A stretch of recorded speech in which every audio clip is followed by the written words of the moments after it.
والدكتور احمد الشهاوي تنازل عن حقه في القاء الكلمه، لكن احنا مصرين نستمع منه الى كلمه. لا دين والده طبعا طبعا بالكامل. دي الصحة العافية. الحمد لله حمدا كثيرا كما امر، والصلاة والسلام على سيد البشر. طبعا انا مبسوط جدا بان انا موجود معاكم في سيدي سالم من المره الثانيه في نادي الادب في توبيل جديد. وانا قلت المره اللي فاتت ان انا بامل على نادي الادب ان هو ان شاء الله يقدم خدمه ثقافيه مميزه جدا، وبدايتها طبعا الدكتور طارق ده استاذنا ومعلمنا، وانا جاي والله مخصوص عشان ده بسبب من الاسباب الرئيسيه ان انا جاي.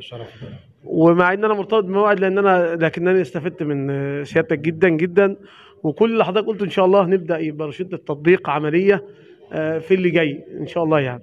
واحنا بنتعلم كلنا من بعض، وان شاء الله يعني اي حاجه او اي فكره جديده تخدم الثقافه الجماهيريه في كفر الشيخ فاحنا سعداء بتطبيقها وجاهزين لتطبيقها ان شاء الله.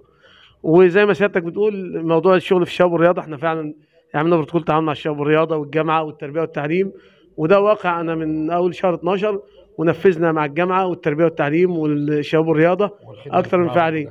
طبعا كنت لسه ناوي ان احنا اشتغلنا مع حضرتك اكثر من مؤتمر، وانا في المكتب الفني طبعا اتعلمنا على حضرتك كتير واشتغلنا كتير مع سيادتك.